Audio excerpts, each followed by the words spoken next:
Welcome to another edition of the Sales and Marketing Power Hour with your host, Carol Morgan with Denim Marketing and Kimberly Mackey with New Home Solutions Consulting.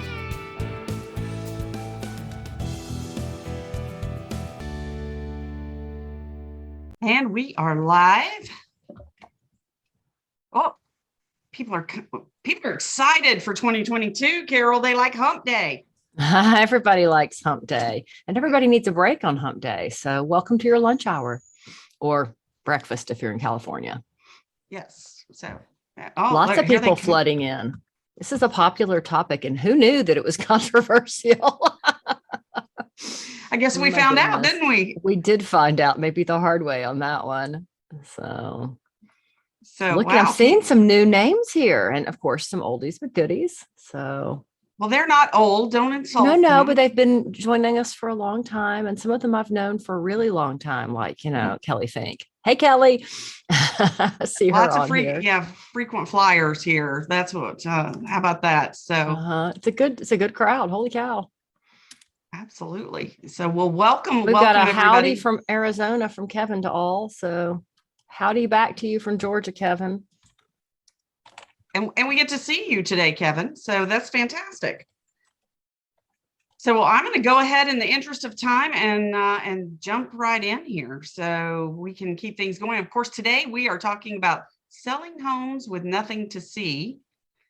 And we have our amazing panelist here today. We have Kevin Weitzel, frequent flyer to the program, and Danny Collins from Tampa. Did we lose Danny again? And then we have David Payne coming all the way from Canada. We're going international yet another time. We'll have them introduce themselves to you here in just a minute. Carol, you want to talk about our Facebook? Well, so we have this nervous today. Well, today you make me nervous. Well, it was yesterday that you made me nervous. So everybody needs to go check out the Sales and Marketing Power Hour group on Facebook. Kimberly got a little controversial yesterday on us. So we have a little bit of some X-rated site design there. So, again, graphics matter. Design matters. We're going to talk a lot about that today, but if you want to keep the conversation going, which we do a pretty good job of between these webinars, then please join us at Sales and Marketing Power Hour on Facebook. We'd love for you to contribute. So always fun. Yes, yesterday was a little crazy. And Carol and I are going to pat ourselves on the back. So pardon us while we do this, but we are a silver winner as along with 4 other fantastic programs. So fresh off of the nationals last week. Was it last week? Where were they? I think it was the week before last. The week before. I don't know. The time just it flew afterwards. So we were super excited to be part of the professional development series. So and Kevin, congratulations, because you and Greg Bray with the digital marketing or digital marketing podcast. Did I get that right? Yes. And then, of course, shouts to Meredith Oliver for the Builder Town Hall. They won the gold. And then we also have Kevin Oakley's podcast too, which is what? Market Proof Marketing. Proof Marketing. Yep. Yes. Yep. So great company. Yeah, absolutely. So we have we had some great competition, and we're not competitive at all. So we had a lot of fun with this. As you can see, all of this was all in good fun, but we did get round everybody up for a nice photo op. Missing Meredith here. She was a little under the weather for the Builder Show, but Alan was representing, as was Carrie and Angela. So anyway, we had a lot of fun with that. So next up, do you want to talk about what we've got coming in April? So we have Chris Hartley. We have too many Kevins, too many C names here. So Chris Hartley with Canadian Homes is going to join us, and we are going to make movie stars out of your camera shy team. So this Kevin I can't talk today. Chris, that guy.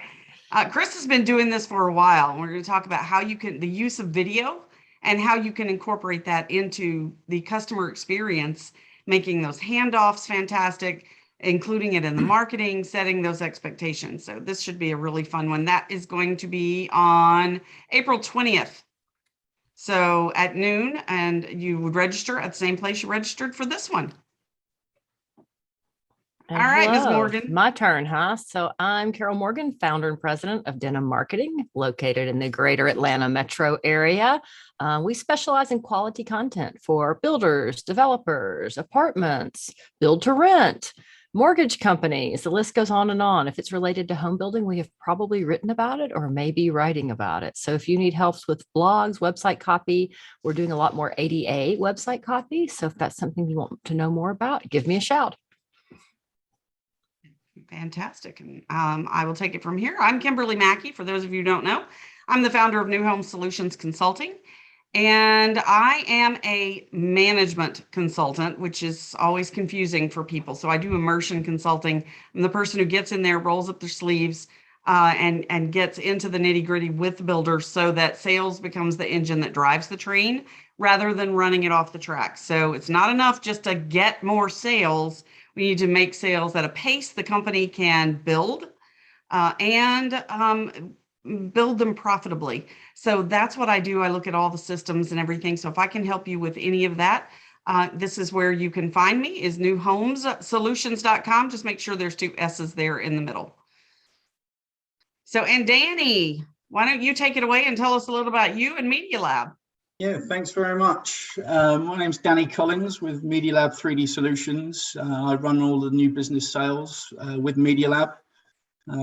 We are based in Tampa, Florida, and we pretty much help a lot of the builders with their content, from static renderings all the way through to interactive solutions.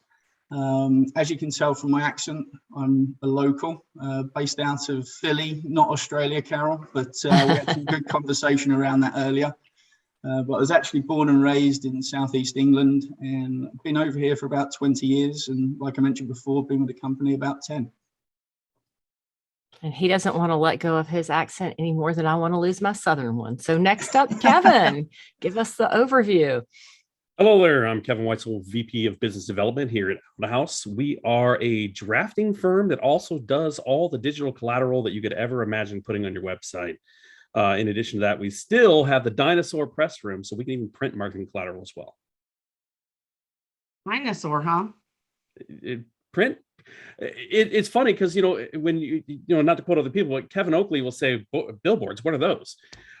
Same thing with print. I mean, it's not that print is dead, but there are definitely applications for print. But for the most part, digital assets are where your budget needs to be flowing.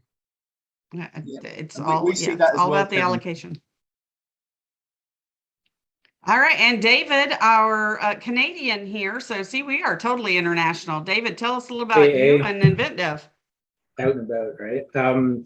Yeah, so my name is David Payne, CEO of InventDev, started back in 2010, and really love to be part of the building industry. It's great to be part of this talk. So thanks so much for having me. And I'm really looking forward to it. It's a really exciting time because what we're trying to do is improve the overall buying experience, right? I mean, purchasing a home is the biggest decision most people will make in a lifetime. And it's really excited that we're all here and talking about innovative ways to help people on their buying journey. It started back in 2014, 15, getting our first VR headset from Oculus. That was really exciting. But now in the future, it's just a really exciting time with the metaverse happening and everything like that. So I'm really excited about the talk today and just seeing how we can, provide innovative solutions to help basically home buyers find their dream home. So David and I spoke at the Builder Show in 2020. We had no idea how relevant that talk was going to be about not when the buyers can't come to you or there's nothing physically there for the buyer. How do you take your sales process to the buyers so they can still experience it? And, here we thought we were being so cutting edge, and who knew, like 3 weeks later, we were all going to be in lockdown. So Right. we're so ahead of our time, David. That's just all, What's interesting, unfortunately, I mean, obviously the pandemic's been really, really tough for many families and being stuck at home. And it's unfortunate being in Canada, only emergency travel only. So I would love to be part of IBS, but what it did do, I think, is it did force people to start to reconsider about the actual online buying experience. And we're going to talk a little bit about that today, and moving the buying journey from being exclusively in the physical space to moving it. So a lot of the buying journey actually is now online. And so, yes, we did talk about that, but with the pandemic, it really accelerated that.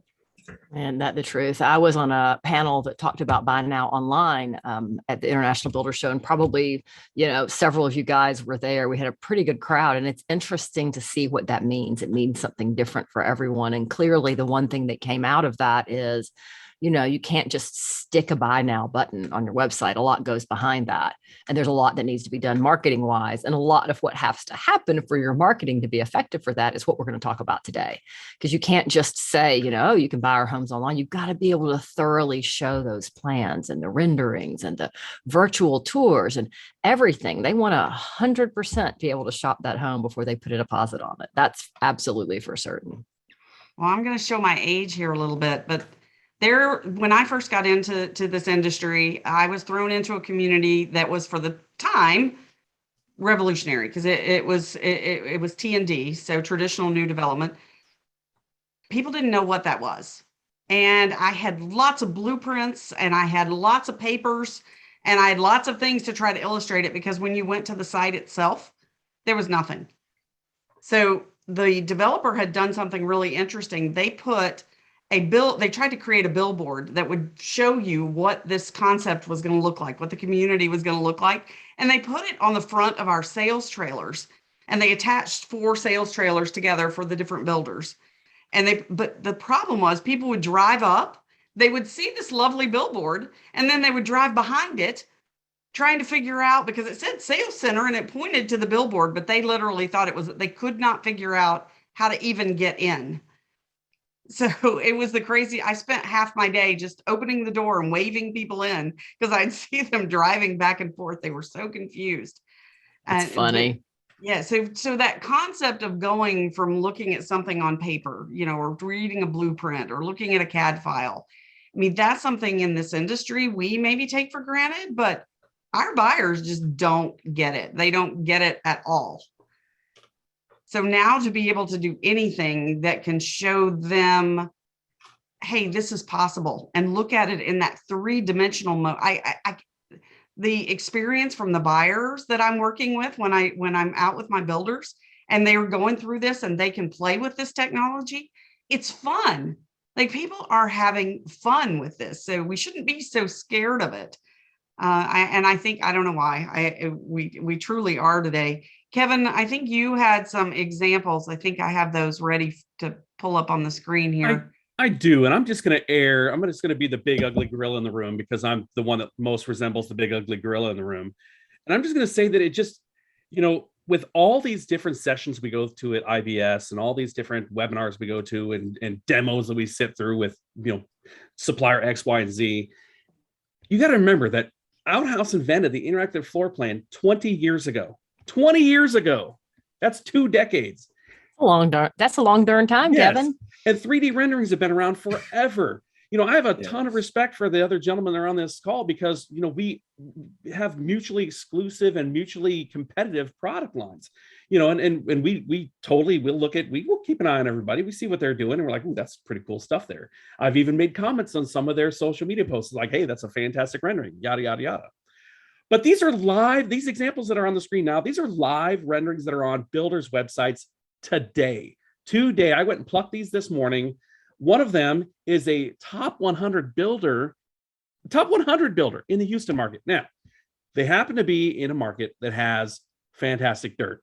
People are moving there. They have the right. It's ripe for the plucking. That people want to live there. So they have that weird little chasm of, we have this opportunity to sell to these people no matter what garbage we put on your website. But this is all garbage. That you don't want this on your website anymore. The one on the left, you can probably really say, feel, Kevin. What's that?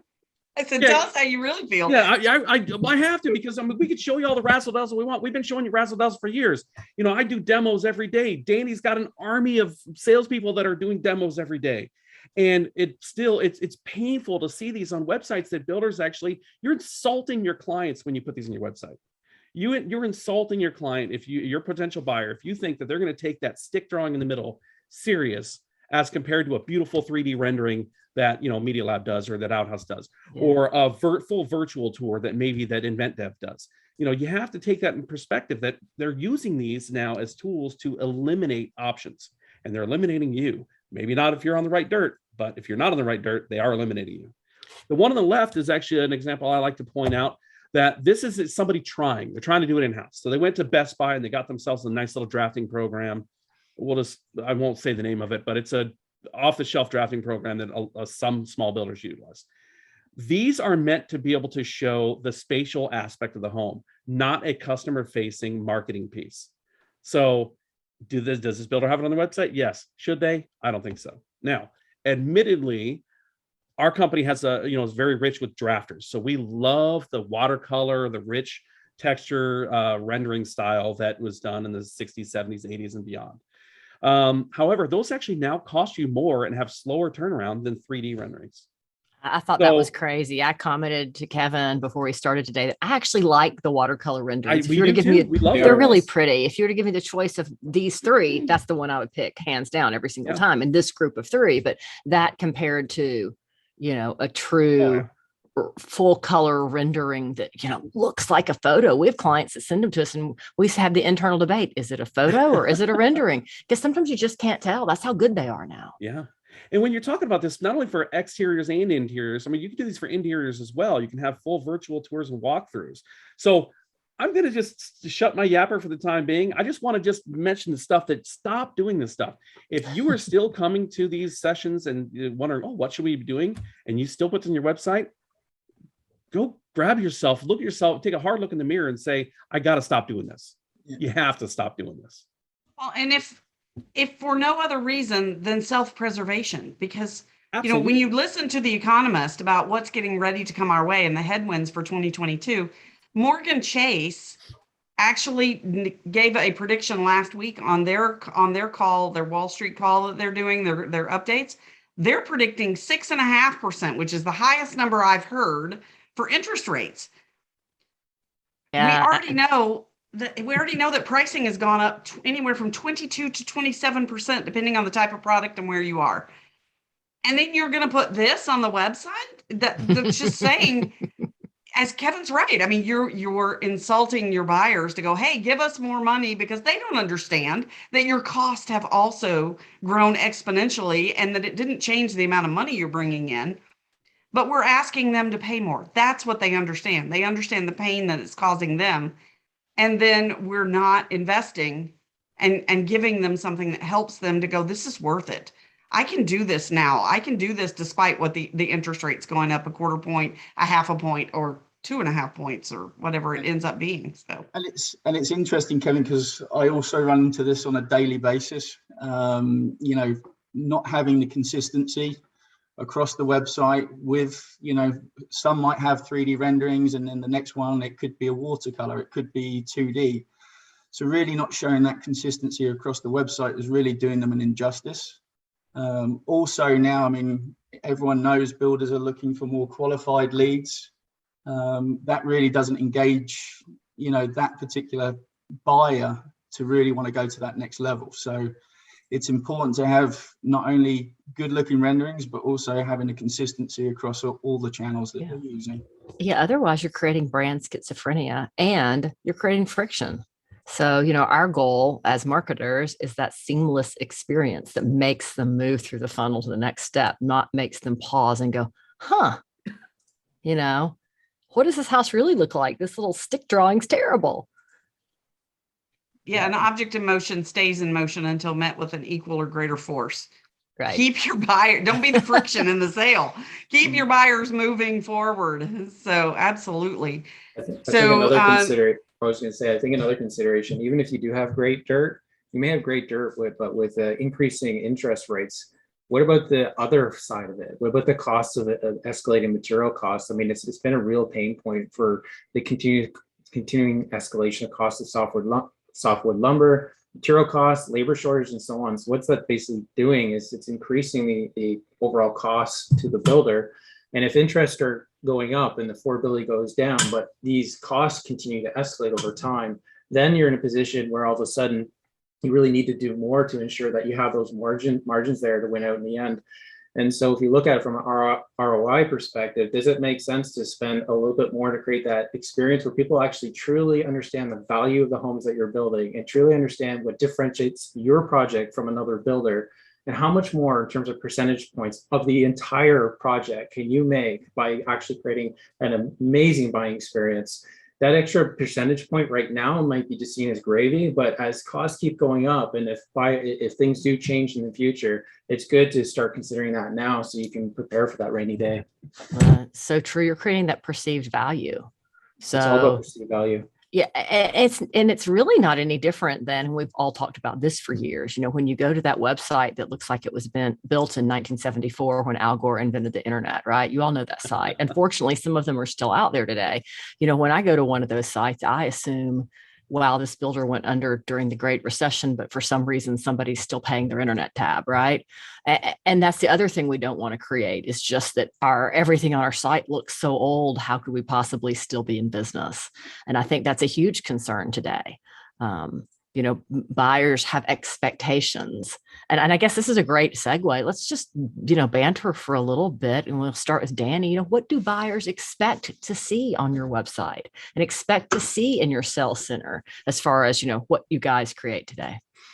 Sure. Well, I think over the last couple of years, you know, we've seen this huge acceleration on, you know, the research that home buyers are doing, primarily, you know, online, but also they're taking the time, if they are able to do the face-to-face visit of the sales center, then they're really doing that research. So we've seen huge increases from our client base, really looking for more sort of engaging content on the website, primarily perhaps taking something that was originally a static perspective and then bringing it to life, whether it's some type of interior visualizer, exterior visualizer.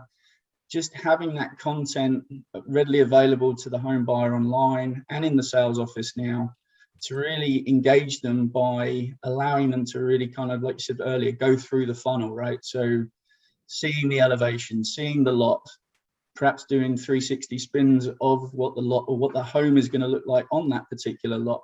So, you know, we've seen a huge increase in this, you know, especially over the last 2 years with, you know, what we've gone through with COVID. So, really just engaging content that is going to keep those home buyers looking on your website to find that perfect buy. I think David mentioned earlier, this is the biggest purchase that they will typically make in their home unless they win the lottery and then they want to go out a little bit crazy. But, you know, it's really just making sure that they have the tools readily available to them to keep them engaged on the website.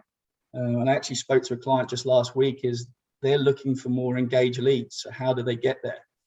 What types of information and content do they need to display, whether it's at the division level, whether it's at the corporate level, to really sort of emphasize that?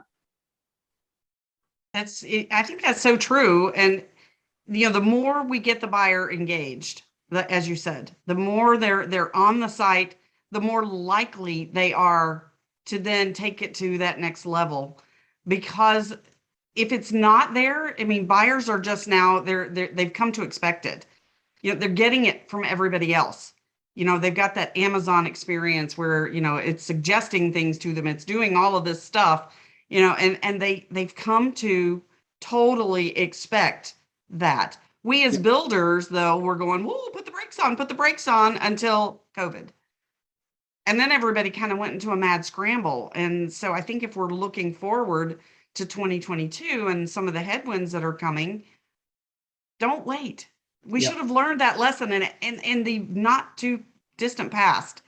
2020 should have taught us, don't wait, do it now, because the buyers are already ahead of us. They're way ahead of us as an industry.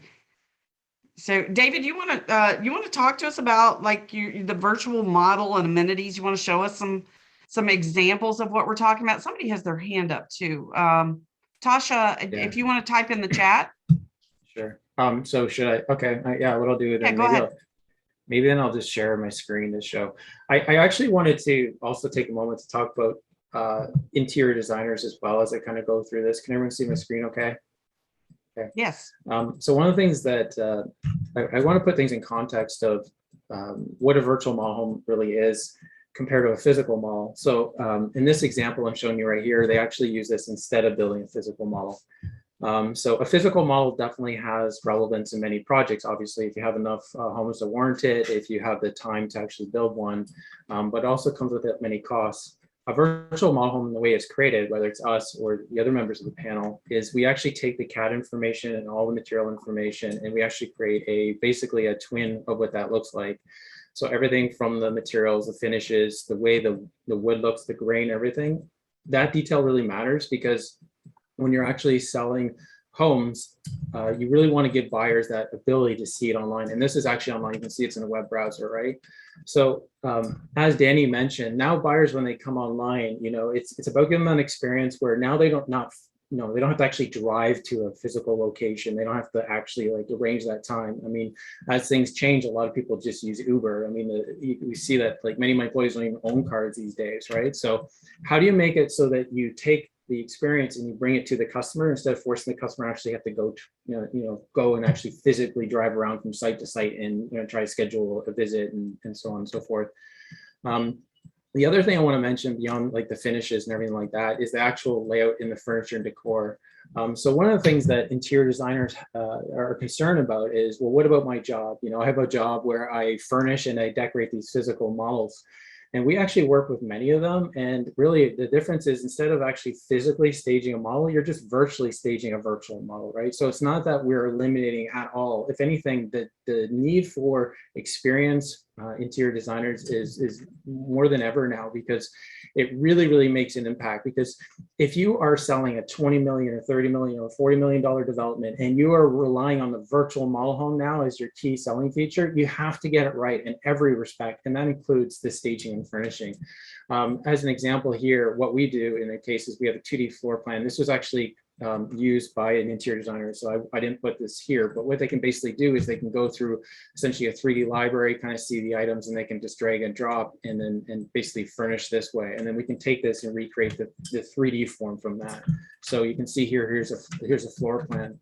So what's happening, we're seeing, is we want to ensure that interior designers, as they go through college and they're learning about interior design, they're also learning about not just how to physically stage things, but to virtually stage things. So that's really important. The other thing I'll just mention is amenities. So one of the things that is really difficult to do, and again, both Kevin and Danny will probably see this as well, is that you're not just selling the home, right? You're selling the entire lifestyle. You're selling the entire community.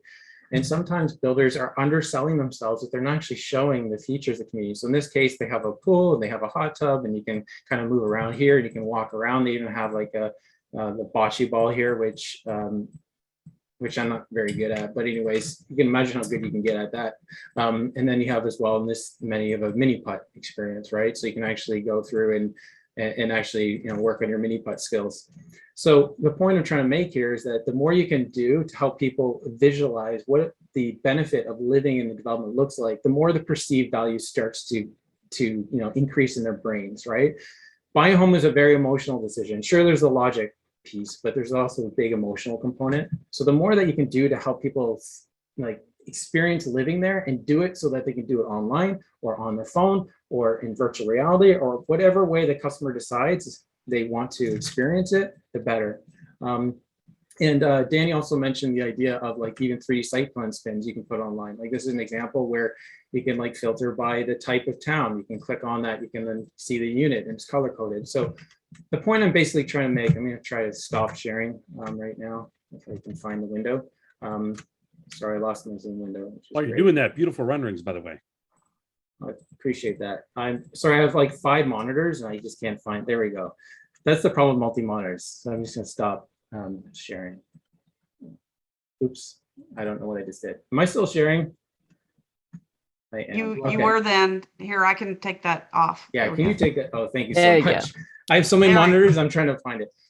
So I So think that last one looked like it would be in Arizona. That's right up Kevin's alley out there with those 8-foot walls around. Oh yeah, that was an interesting thing to deal with that we're not used to dealing with. But yeah, so the point is what we're trying to make here is buyers expect to be able to go online and experience the development and everything it has to offer and make a decision. They shouldn't have to be forced to go anywhere physically to a sales office. It's really important, and that's only going to escalate. And we may want to kind of touch on this, the metaverse. You know, you probably heard a lot about Meta and the metaverse. That's when everyone is eventually going to go to these virtual worlds and they can actually go and experience it. This is what the next generation expects. They're going to expect to throw on a VR headset and walk around the future development and hit buy, right? So everything is moving this direction. We had the pandemic and now we have the metaverse, right? So we're going down this, whether you know, builders like it or not. And we're all here, Danny, Kevin, and others, to support you in that journey. Now you've just scared half the audience. Metaverse. He What? scared me. No. Too fast there. We're just now getting comfortable with this whole internet thing, and it's not going away. Sorry, I should have muted myself before I got to the meta. Carol, you want to talk? Carol did a presentation in Sales Central this year, and I thought the topic was just fantastic about the schizophrenia that builders having all these different messages and just confusing the buyer. So do you want to talk about how to incorporate this into the social? And well, you know, again, your buyers and, you know, we've got a pretty well educated, knowledgeable audience here with us. You know, I'm assuming that most of you all are incorporating all this already, but, you know, if you're taking the time to create these fantastic visuals, use them in your social. You know, find ways to incorporate them into your Pinterest and your YouTube and, you know, and everywhere. And, you know, that's something that we see some builders do really, really well. And others, you know, are still maybe just using them on their website. But, you know, once you've got this, you know, incredible wealth of library, it's a library of all of your homes and your communities and, you know, your videos and, you know, whatever it is you're paying to create, use them everywhere. And it will help with your, you know, help with your overall branding and help with that cohesiveness and help you to look like you're hip and in 2022 and, you know, not back in the 1980s, like some of your, you know, competitors still are, unfortunately. So I don't know, anyone seen anything really creative as far as using, you know, some of these new visuals in social or somewhere online outside of the website? Kevin, Danny, David? On the social side, you know, actually I saw, and I'll pat Danny in the back because I actually was a little jealous of it, to be honest with you. They did a rollout of a community where they actually did a flyby where they flew into, it was an animation where they fly into the neighborhood, basically zoom around, they fly by the amenities, they drop into a house. It's pretty impressive. Oh, that's cool. I don't remember the community. Kevin, I'll pay you later on that one. What's that? I'll pay you later on that one. Hey, it was quality work, man. So, but people stop and they look at this stuff. I mean, the goal of there's so much noise out there that if you've got to stand apart, and if you're doing this and you're incorporating it into your marketing, you don't just put it on your website and hope that people are going to interact there. That's, you know, you have to actually get in there and bring it to them through your social media channels, through everything else that you're doing, through when they do show up even, and they're physically there, having it as part of your sales center and training your on-site salespeople how to have this immersive experience right there in the sales center. Yeah. So yeah, and things that move catch attention on social. You know, the clutter out there is immense. You guys know that. So creating movement, anything that you can do that moves or that they can make move is going to catch their attention and keep them on your sites longer. And that's part of the game too, you know, just breaking free from the mundaneness. They're all used to seeing picture. Oh, wait, look, what's that? So, you know, catch their attention and get them to pay a little bit more attention, you know, to your, you know, plans and communities versus somebody else's. Yeah, and I think I can probably talk on behalf of myself, Kevin and David here. You know, we love to be creative, and we can be as creative as you'd like us to be. But I think it's really important, you know, understanding the strategy, where you know, what the vision is, where you're trying to go, so that we can really sort of consult and educate you guys on probably what the best option is. You know, you really do have to have that buy-in, and, you know, there's things that we can do from a static perspective to make it look a little bit more intriguing, but, you know, it really is just, you know, being a part of the journey and understanding where we can go as far as the strategy, because ultimately the beauty about 3D is we can use it as building blocks, right? So we can start small and leverage that from a more interactive standpoint. So it really is a partnership. I'm going to challenge you all that you need to have virtual dogs coming out of and kids running out of doors. Oh, that'd be cool. Yeah. So yeah, this whole gaming technology that you guys are using now, just put these avatars in there and make it really cool and sexy. So Danny, on that, let's let you go ahead and share your screen. We're trying. Normally we don't have slides or anything in these, but this is just too sexy not to show. And all of these companies just do a great job with this. Yeah, so this can everyone see my screen? Yeah. So this is something that we have on a client's website, and it kind of builds off exactly what David was talking about earlier. Is the ability to show more within your selection process. So the ability to move 360 degrees around the room. You can actually look at different selections, and just bear with me. For some reason it's reloading. It's not 100% right if you don't have at least one technical glitch during the whole presentation. So that will be me on this case. But this, ability to show more. So we can change kitchen layouts to different perspectives, so you can see different styles of room. I'm going to go back to the gallery here. We can change viewpoints, but ultimately, especially now with supply chain, etc., you may want to be able to give that home buyer these are the selections that you can choose from.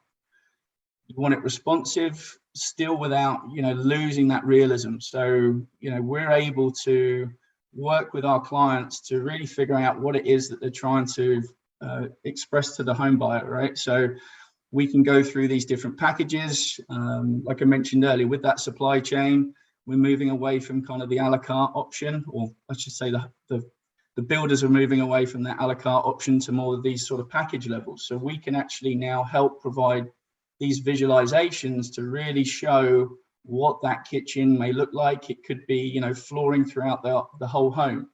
It really is just dependent on what it is that you're trying to show the buyers in that minute. So this is just something, just like I said, building off of what David was saying, but we can do this from, an elevation perspective. So showing the different color schemes, all the way to showing, what's inside the home. And if I can add to that, Danny, one crazy concept that a lot of builders don't grasp because they're worried that this is going to steal the thunder away from their designers, as David had alluded to, it doesn't. All it does is simplify the process. You still have to have somebody design this. You still have to, but you're giving it in a package where now the client brings you the printout and says, here's what I want built in this neighborhood on that lot, right?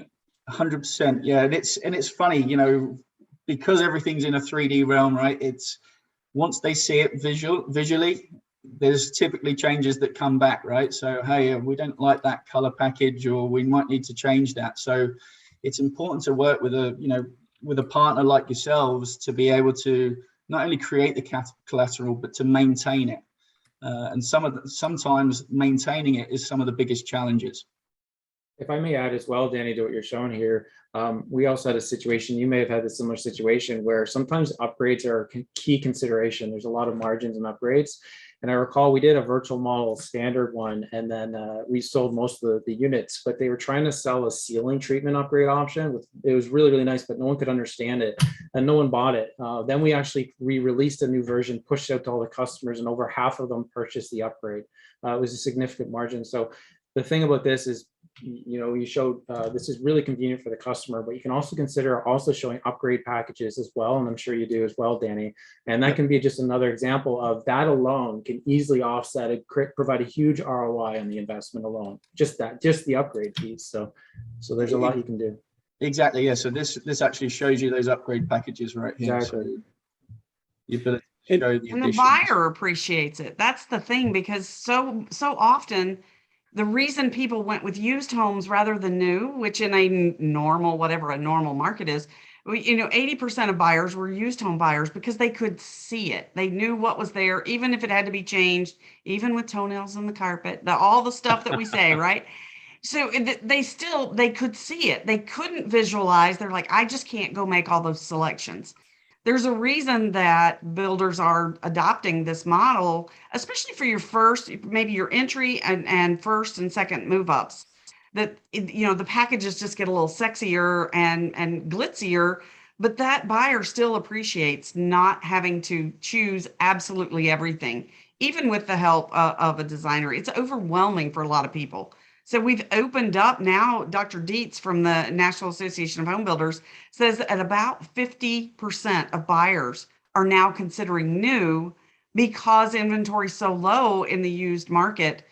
But they still want to see, they want to touch, they want to, this is a way we can offer it to them, even when we can't build it yet because of not having the land or the supply chain or opening new communities. We burned through communities faster than we even expected to.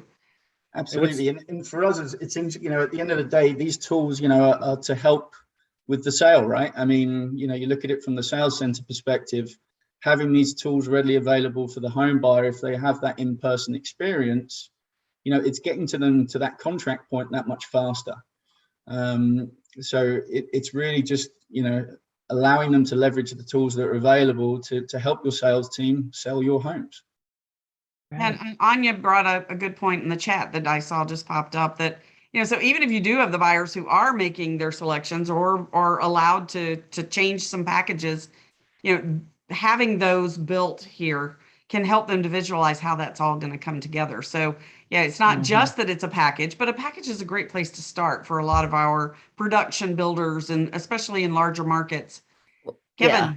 Yeah. And if you think your customers are apprehensive or scared about packages, or they want to be able to go a la carte, every car, and if you can correct me on this, every car you've ever purchased in your entire adult life has come as a package. Yep. Go to the back of your vehicle and read the little letters that are on the back of it. LX, DX, SDX. They're all trim packages. They curate them because they don't want guys like me that have zero fashion sense designing their home. You don't want to live next to a home that I design. I promise you that. But I can sell you the digital tools from one of these 3 fine companies to get it done.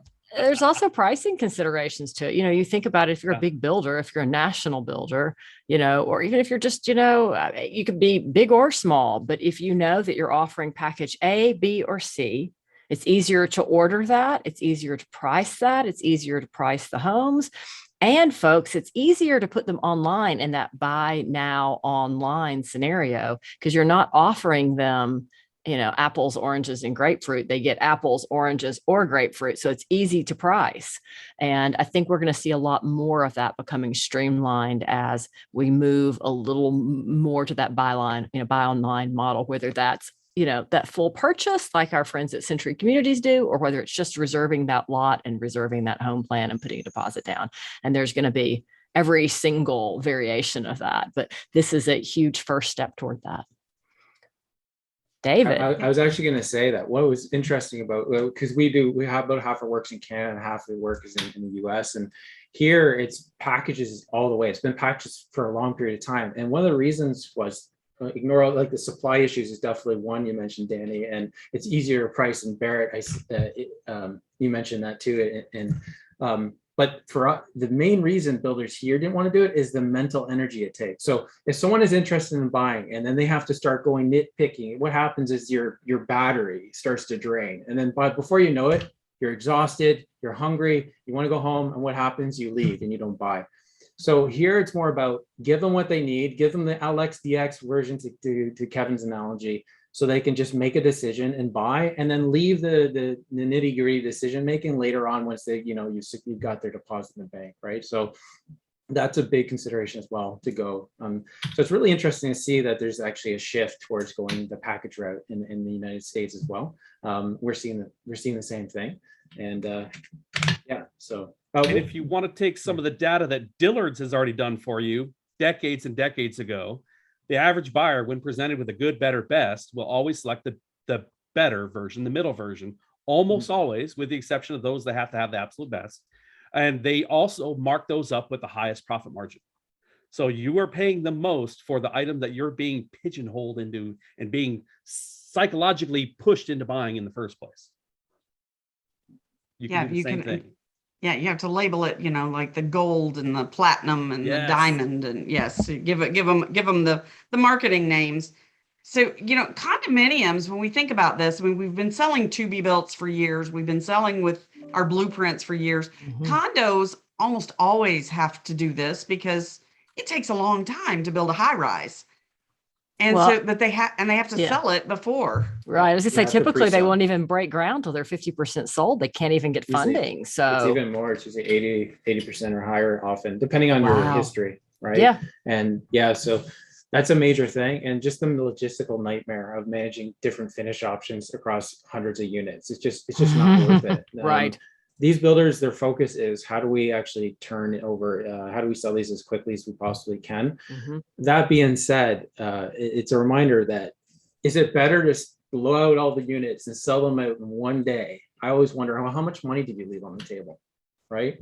So if you can use these technologies that we've talked about here, where people all of a sudden have even a 3 to 5% incremental perceived value difference, what does that mean on a $40 million project, right? Is it worth spending the hundreds or thousands of dollars to make tens or hundreds of thousands of dollars more? So that's the thing. So yeah, going back to packages though, absolutely. It's just we just basically do the good, better, best to, as Kevin mentioned, make them feel like they have choice, and then just make sure your better option has really good margins, and then you're good to go. Some developers do offer slight differences, like the island design style changes, maybe the appliances, but those are like exceptions to the rule. So for a lot of my builders, the structural part of this became a bit of a challenge. So getting that, and Kevin, you probably experience this with the drafting all the time, but getting the builders to really think about what are the primary things that my buyers buy. Do they do that 2-foot bump out on the garage? Well, if we start to see that becoming trend, let's add that as a structural option. If people want to add the sunroom in the back, or they want to add the deck, or if these are things that you're seeing trending, then you offer those, and you offer those as options rather than as included, because there should be some additional margin available to you with that. But you can design your plans so that you show them, hey, these are these options. We've been doing that here in Florida. We have something called building plan on file. So you take the plan to the municipality, and you show them these are all of the structural options. This is the only way we're going to build this plan, and you certify the plan. It goes through engineering one time. So our production builders here, and even our semi-custom builders, typically build plan on file because there's a huge savings of time to not have to go through the engineering process. I mean, you could be talking 2 or 3 months out of the permitting cycle. And time is money. Time is money. Yeah, those are master sets. And when a builder utilizes master sets, you could take an interactive floor plan from any one of our platforms, whatever that configuration save is, and then take that pre-engineered, pre-approved set of master set plans and produce a set of lot specifics in a matter of minutes, not weeks, Yes. not months, minutes, and have lot specifics. So your trades aren't having to thumb through pages. They can say, this is exactly how this house will be built on this lot. That's cool. Well, and that even brings up a whole new set of things, because confusion because of options and confusion because of change orders is I mean, very real. I always say, especially after the home is started, you've got 2 sets of POs out there. I mean, you just doubled the likelihood of the screw up factor, right? So if you can show exactly what this is supposed to look like and have that with your plans, imagine how much less of a screw up factor we have, how much less tearing out and VPOs that we have to produce, and all of those things, and frustration. Again, it's all about that customer experience. So the buyer doesn't have to come in and see something wrong and freak out about it. So even though we could fix it, it's obviously better that we don't have to fix it. So, this could take things to a whole new level with that. So let's talk about technology. Where do the builders, how do they get into this if they're not in it yet? So I don't know who wants to take that. Where do they start? What's step one here? And, what kind of investment are they looking at making? Kevin? I got this all day long, but I don't want to step on anybody's toes. So basically, here's how it works. Whether you want to use a fine company like InventDev or Media Lab, call me first so I can walk you through. I know their processes enough to walk you through their stuff. And no, I'm just kidding. No, you basically want to have a demo done of what you're looking for. You need to tell the company or companies that you're reaching out to what your pain points are. I mean, they can even have them do an assessment. I mean, we'll do free assessments. I assume that the other two parties do as well, where we'll go to your website and we'll say, hey, I've been to your website. Here's everything I see that I would definitely recommend improving. And then you have to set it to a budget. You know, just because you want to have, I'll throw a name out there that is profanity to most of us, which, you know, it rhymes with EDX, but they have a fantastic product called Envision. It's an incredible product, but it is crazy expensive. So a builder that's only building 15 homes a year can't put that in place, but they can put a visualizer in place. They can put interactive floor plans in place, and they can put 3D photoreal renderings in place. They can put an interactive site plan in place. All those things can be very, very affordable. If you're that next tier builder and you have maybe a couple of communities and you have a couple of models in the community, get rid of one of the models. You will fully fund every razzle dazzle item that David Payne can build for you at his team. Everything that Danny's team can do, they can do for every one of your plans for the cost of what it costs for you to maintain a model for 1 year. So you can't use the excuse you can't afford it anymore, because it is definitely affordable. As far as what your outlayment of cash is going to be, it does vary really from builder to builder and their needs, their specificity. But I mean, you can come to the plate with $10,000 and radically change how you present your product line to your clients. Spend a little bit more, you can make it considerably better. But well, so David, for that you build, want to add? yeah, Oh. I was just gonna say, well, and I guess David can add to this, but for that builder who really has nothing, they haven't done any of this yet. What is step one? Is that floor plans? Is that it's well, consistency number one. So make sure your renderings are photoreal, regardless of who supplies them, and preferably consistent, either from the same vendor or at least matching the style. I'm a firm believer in interactive floor plans, because there's no gadget or widget that you can put on a website that garners the conversion leads that an interactive floor plan interaction has. Interactive floor plans have a 30 to 50% close ratio of anybody that ever touches one. So impressive. And that's not just our data, that's from our competitors as well. For us, it really, we basically review. So typically what happens is most builders that work with us, they're already in the process of trying to get a site plan approval, or I mean, ideally they get it, but often it's quite a challenge. So usually when we first start, they have a site plan, they have an idea of the number of units, and maybe if we're lucky, they'll have the elevations. If it's a condo, they'll have a Revit file or what have you. So there's usually quite a bit of inputs that we can use. And then from there, we look at, we take it from a buying journey perspective of like, what are the things that we can do to maximize the buying experience, not just from a excitement perspective, but the perceived value perspective. So if they have things like amenities, for example, if it's a small amenity, then a really high quality rendering that shows it is probably sufficient. If it's a very large amenity, then maybe you want to allow them to fully walk around and experience it. If it has really nice views, then let's take them up there in the patio, right? And let them walk around and actually take in what the views look like, right? So I think what makes what makes it interesting, hopefully I'm speaking on behalf of both Kevin and Danny, is that every project mostly has its own unique character. And I think every project deserves its own unique evaluation in terms of what can we do to really help buyers really appreciate the full value of this project. So for example, if it's a home that you can customize a lot and you want to show structural upgrade options, then as Kevin mentioned, like having the ability for people to navigate that is a really great idea. If it's more of a fixed structure, like condos or stacked towns where you can't, those options are very limited, then maybe the investment is more on the actual virtual experience. So I think every project deserves to have its own unique evaluation. And, we're all friends here. If there's something that we don't do, we can always reach out to Kevin or Danny to kind of create that consistent experience, because I 100% agree. The last thing you want is have these beautiful renderings and then what we showed at the very beginning with those little box houses or what have you. You want to have a consistent experience, because it will confuse the customer otherwise. If the customer's going to your website and 1 minute you have a great rendering, the next minute your tours look very bad, it's going to look like it's actually two different companies, and it's going to confuse them. Are you a quality builder, or are you a builder doesn't really know what they're doing, right? So just have that consistent message. And then the great thing about, we talk about social, is then you can take all these assets, videos, renderings, even virtual tours, and they are accessible everywhere. One thing we didn't mention, virtual tours as well, in addition to videos, you can play them on phones, you can play them on iPads, you can go in VR. So they're accessible everywhere too. So, so that's the main thing. Have a consistent experience, not just on your website, but from a social media perspective, and even at the sales office, right? Bring up on the touchscreen the same consistent experience that they had online.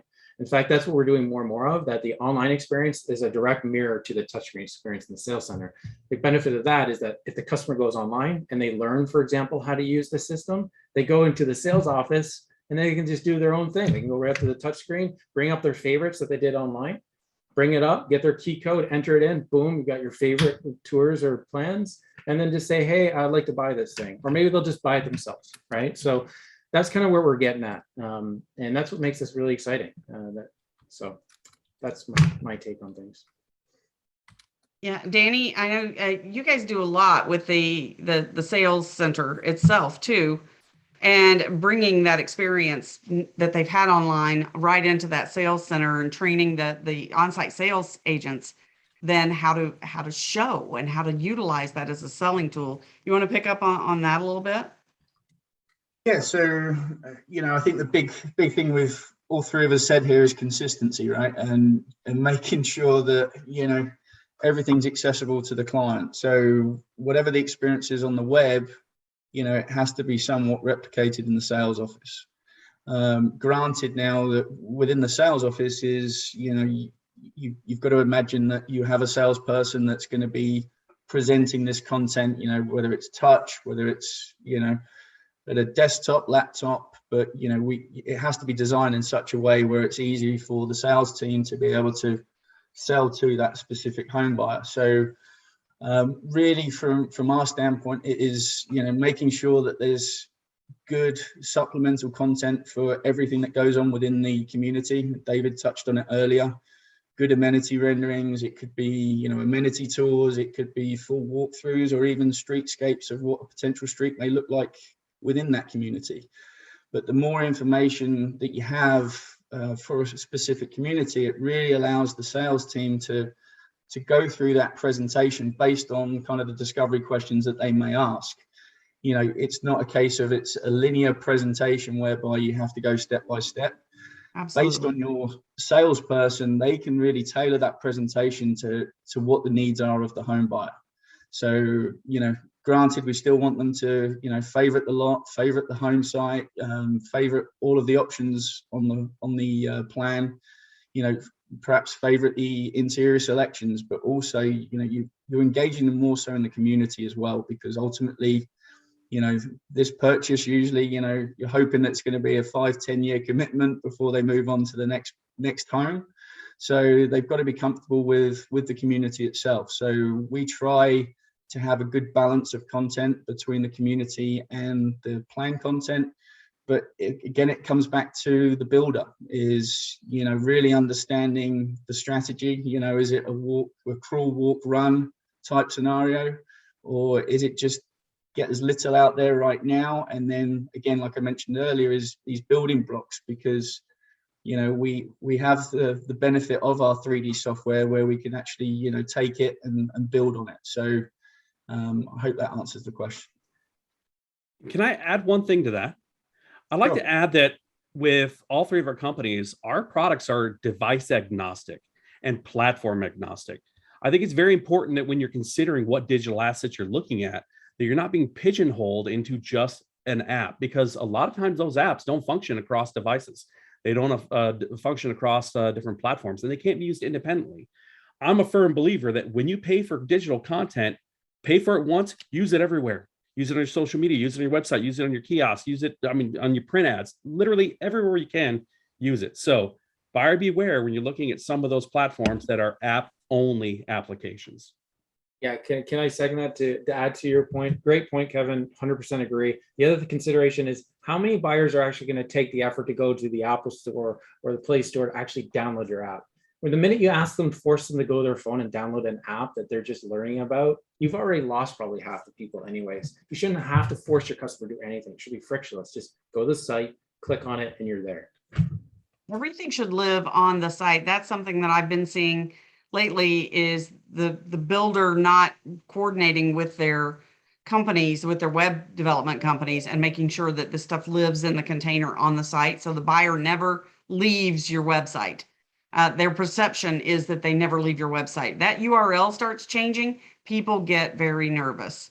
Right. Well, and the reality is every time you force them to leave your site or they leave your site, they have the opportunity to end up on a competitor's site, because we all know, oh, I got to go download that app. And the next thing you know, your girlfriend has texted you, or, a client has texted you, and you're on to the next thing and you go back to it, but you don't go back to that same builder. You're going somewhere else. So it's just, it's, David said it, I was going to say, frictionless. You want that frictionless experience. You want them to stay on your website and be able to do everything there.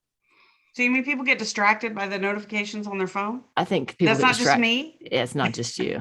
Surprise. I guess I'm curious.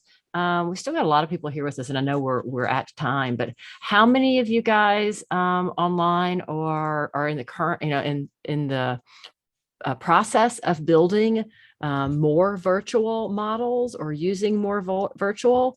And, obviously we know a lot of you still have physical models coming out of the ground, because there's still a whole lot of us who like to see it, feel it, touch it, walk it, who have a hard time. We've still got people who just, as Kimberly started off and said, can't visualize it no matter what you put in front of them. They need to feel the space and be in the space. But, any of you guys starting to shift more to virtual, or are you doing more models this year, or what's going on out there in your companies? I would love to know. They're all shy all of a sudden. They're shy. You can just raise your hand if you're building more virtual. So we could simplify that question. Just raise your hand on that. Yeah. And then anybody wants to elaborate, certainly type in the chat. Got a few saying that they're building more virtually. Awesome. So we will, as always, we will send out to you, everyone on here. You'll get their contact information. So if you do have questions, we'll make sure, give me a few days to get the video back out to everybody. And for those who registered and weren't able to join us as well. But David, Kevin, Danny, thank you. I mean, this is, we're at the tip of the iceberg here for what this technology is going to do for our industry. And you guys are definitely on the forefront. And we thank you so much for coming together and sharing what's available. Carol, any parting words here today? I would just say, I'm reading here in the chat, we've got several different builders chiming in, and most of them are saying, we've got a model in each community, but we're going, 100% virtual, so that all of our models are built out as well. So it's, kind of that hybrid model, 100% of everything is virtual, but then they've got a model in each community, where in the past, maybe they had 4 or 5 models. They've just taken it down to 1. And I guess we've got 2 responses that say that from our Atlanta folks here. So thank you all for being here. But yeah, so lots of virtual model walkthroughs, huge process improvement. So I think that's part of it. It's that process and getting people to walk through it and narrow down their choices before they show up on site. Yeah, I think, anytime we start a community, it's kind of a bell curve, right? So it slowly starts, and then it builds, and then it goes back down. And you flatten that bell curve a lot. So you allow people to visualize more, experience more, without having to wait to see what's actually built. Right. And which can then certainly, for your absorption rates, cash flows, I mean, the benefits are just huge. But in the interest of time, we will bid you all adieu. Thank you for joining us for our first Hump Day. Yay! And we hope the rest of your week is equally as informative and fantastic. And again, thank you to our panelists today. Thanks, guys. Thank you. All right, Thank you, everyone, take care. Thanks very much. Thanks.